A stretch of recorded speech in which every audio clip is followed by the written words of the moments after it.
પણ તમે stand up કરશો તો બહુ મજા આવશે. ગુજરાતી મારે સ્ટેન્ડ અપ કર્યું તો મારી માટે આ આદર્શ કોણ છે ખબર છે કે ભાઈ દાખલા તરીકે ये साला सही टाइम पे मैं नाम भूल जाता हूँ. ઝાકિર હુસૈન છે, ઝાકિર જે ખાન, માત્ર જોક ન હોય. ઝાકિર ખાન. स्मार्ट है. ઝાકિર ખાન, હા યા તમે એકદમ તબલા વાદક પર જતો રહેલો. હા, ના, ના, I ના, think ના, આજ એમના સ્ટેન્ડ અપ નો પહેલો જોક હતો કદાચ. એટલે એ છે, એ બધા ચેમ્પિયનો છે. ઇવન પેલો અમિત ટંડન નામ છે ને, અમિત ટંડન, હા, હા. પછી વિપુલ ગોયલ, આ લોકો બધા સરસ લઈ આવે, મજા આવે એના. અને અમારે પિક્ચરમાં આવી કોમેડી સામે લડવાનું હોય છે. એટલે તમે આટલા બધા નામ લીધા, પણ હું વેઇટ કરતો હતો કે કદાચ કોમેડી ફેક્ટરીનું નામ આવે એટલે. અલા, સાક્ષાત શો પર આવી ગયા. ચાલે પનંતભાઈ, ચાલે. અમે પણ ઝાકિર હુસેન જ છે. તમે અમારું સ્ટેન્ડઅપ જોયું છે? હા, મેં જોયું છે ને, કેવું લાગેલું મને તમને? મજા આવે છે, સાચે મજા આવે છે યાર.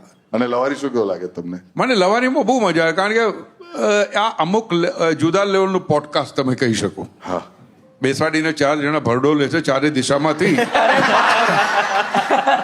મજા. પણ મને છે ને આમાં તમારી કોમેડીનું પ્રમાણભાન મને ગમે છે, અને અમુક પ્રકારની જે ડિગ્નિટી જે છે ને એ છે. કારણ કે એને તો ઘણી વાર બીજા બધા કોમેડિયનોને જોયા છે આપણે કે કોમેડીના નામે છકી જતા હોય છે, છાકટા થઈ જતા હોય છે, ગમે એમ બોલતા હોય છે. અને બીજું એ છે, સૌથી ઉજળું પાસું, સબળ પાસું એ છે કે ગાળ નથી આમાં. ના એટલે એક ટાઈમે અમારું હતું એવું. હા, તો એ ટાઈમ મેં જોયો નથી. એટલે એટલા જ માટે નથી જોયો કદાચ તમે. એ છે ને, એ વિપુલ હુસેન હતો. જસ્ટ સમ અનધર ગાય. પણ તમે માનો છો કે ગાળ એ ભાષાનો જ એક ભાગ છે? હા, હું માનું છું. કારણ કે એક ગાળ છે ને ઘણા બધા શબ્દો બચાવે છે.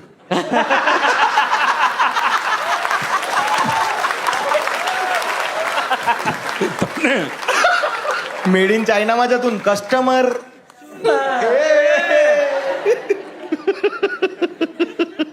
પણ એટલે ગાળ હું એમ નથી માનતો કે, અને સુરતની ગાળ છે ને, ગાળ જેવી ક્યારે લાગતી નથી. એ કરતા કર્મ ક્રિયાપદની જેમ આવી જાય છે.